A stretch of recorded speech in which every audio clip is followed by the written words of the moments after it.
এদিকে টাচ জুতো হাতে আমরা সবাই যাচ্ছি, জুতো হাতে নিয়ে যাব, কারণ এই যে একেবারে বালিতে মানে জুতো পরে আর হাঁটা যাচ্ছে না, সঙ্গে ভাঙা ভাঙা ঝিনুক আছে এরকম।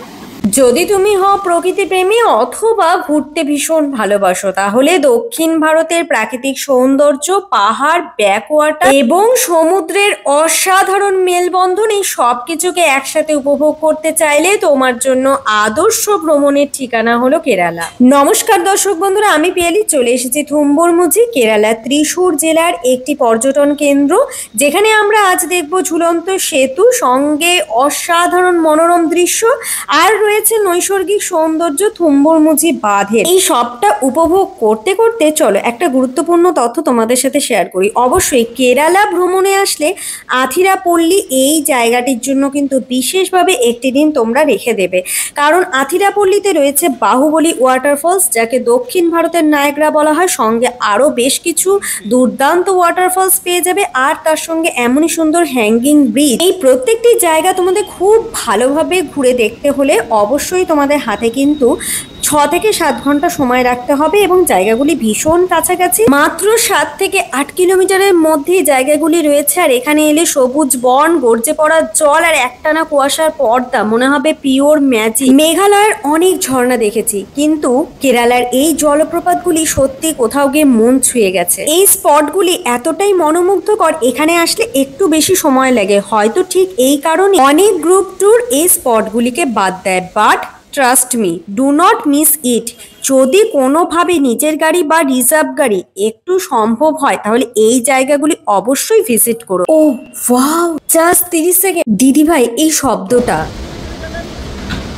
শব্দটা শুনে ঘুম ভাঙবে। চাইলে 30 সেকেন্ডের মধ্যে আমি সমুদ্রে পা ভেজাতে পারবো। কিভাবে সম্ভব চলো দেখাই। এই যে ওশিয়ান ভিউ, কেরালার কোচিতে একটি জনপ্রিয় স্থান চেরাই বিচ, আর এই ঠিক চেরাই বিচের অপোজিটেই আমাদের বর্তমান আগামী দুদিনের ঠিকানা ওশিয়ান ভিউ।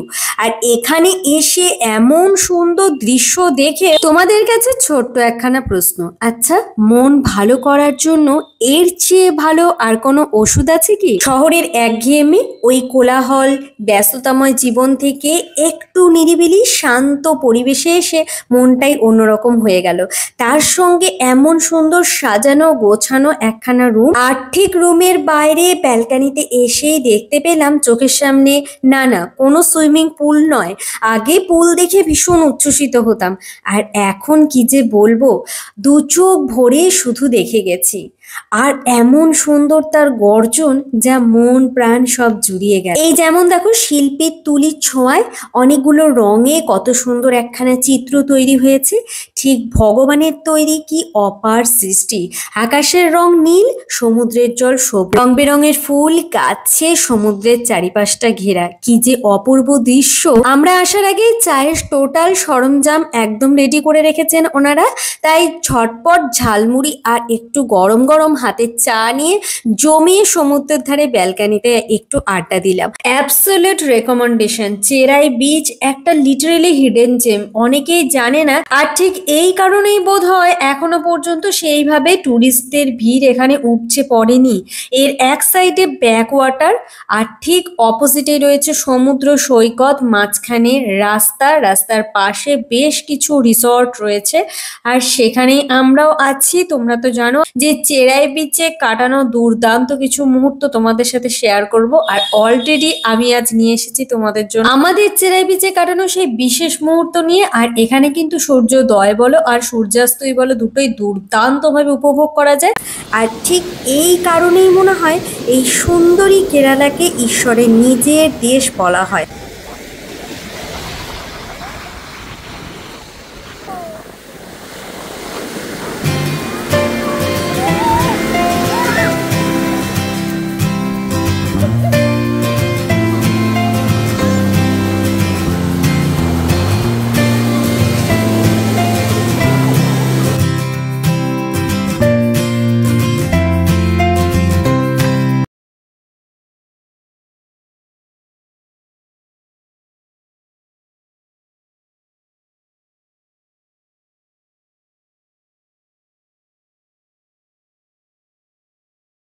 চোখের সামনে দেখতে পাচ্ছি এই যে সূর্যি মামার অস্ত যাচ্ছে।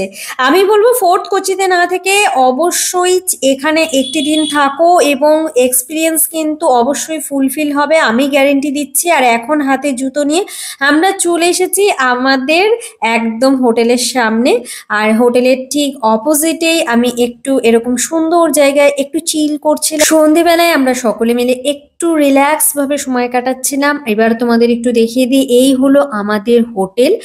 আর হোটেলের ওই হলো আমাদের রুম। ঠিক হোটেলের পেছনেই রয়েছে ব্যাক ওয়াটার, মধ্যিখানে বললাম রাস্তা, আর ঠিক তার অপোজিটে ওই যে চেরাই বিচ, যেখানে আমরা এতক্ষণ ধরে অনেকটা ভালো সময় কাটালাম। এখন চলে এসেছি ঠিক আমাদের রিসোর্টের নিচে রেস্টুরেন্ট রয়েছে সেখানে।